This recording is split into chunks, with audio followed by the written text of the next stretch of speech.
Hi, this is Glenda, and I'm gonna do a Lone Star unboxing today. It's a small box, actually. Most of it is just fragrances, actually. A lot of them are from their fragrance sample sale when they were 50% off.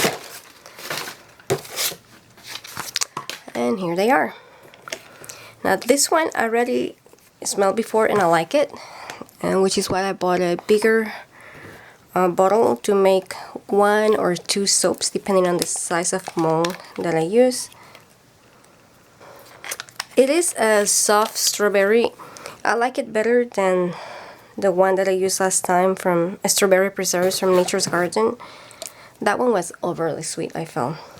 Then I got this Piña Colada, though the proper way to pronounce it is Piña Colada. I mean, always in the search for a good Piña Colada scent. I've tried a couple. They haven't been bad, but nothing I wanted to get again. This one smells like an actual Piña Colada. It smells sweet, but in a pleasant kind of way. So I like this one.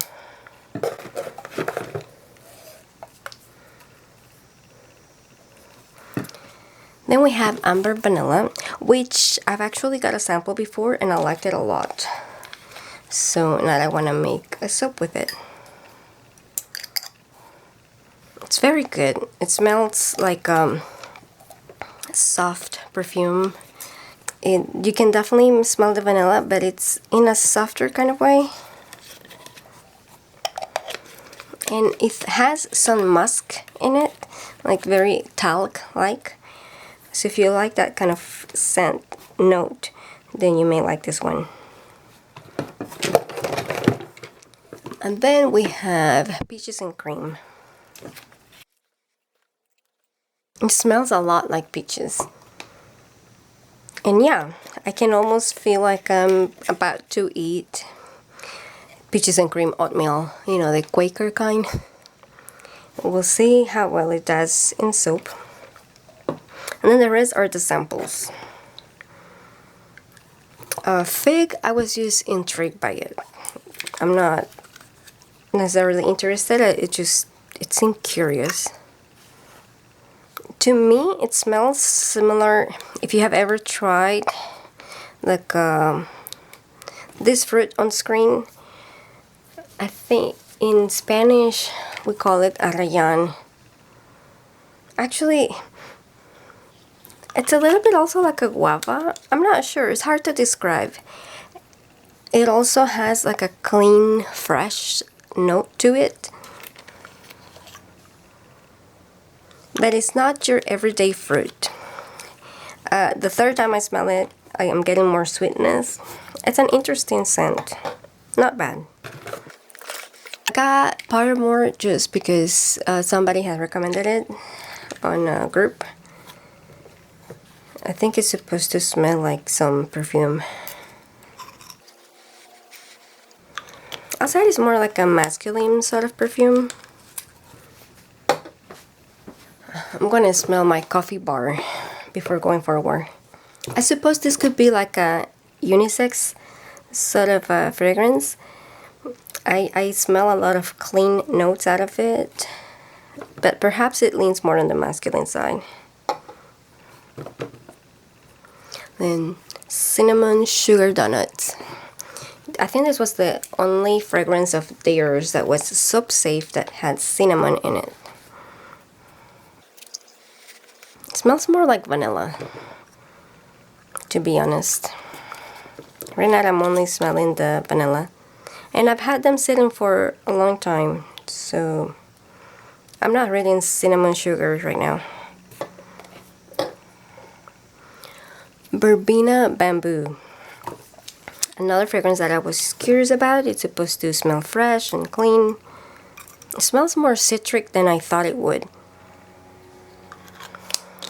A little bit like an artificial citric. So I'm going to have to hold my judgment until I make soap with it. Patchouli. Now I have patchouli essential oil, the dark one. And I thought I was gonna hate it, but I actually like it. Apparently, when you let it age, it becomes better. This one, I don't know. You know, it doesn't smell bad. It smells a little bit like incense, but not in an annoying kind of way. Pistachio macaron, or macaron. This one I only got because of the name. I like all things pistachio. But based on Lone Star's track record with me, this will probably just smell like vanilla. And I was right. Although I am getting a little bit of the pistachio note the second time I smell it. And if you have ever had pistachio ice cream, it's similar to that, or pistachio flan. So I'm happy with this one. And I left these ones last because I know that they'll probably overpower everything else I smell after this. Just to see if in the future I could mix them together. I'll probably do a batch mixing them both and see if that's a more affordable option than buying the current eucalyptus spearmint fragrance that I get, which has essential oil blend. This is very similar to the real eucalyptus. You can tell it is not. You can tell it's fragrance, but it comes close. Now, spearmint, when you smell it, even the essential oil, at least when I've smelled it out of the bottle, I don't like it. But I like it once I use it, so we'll see what this smells like. Okay, it's similar to the essential oil in the sense that it just smells weird out of the bottle. Like, I can smell the spearmint, but I can also smell some chemical notes. But again, I've experienced that with the essential oil as well, so I'm gonna try this too in a soap, and we'll see how that goes. Well, that's it. Thank you for watching. Bye.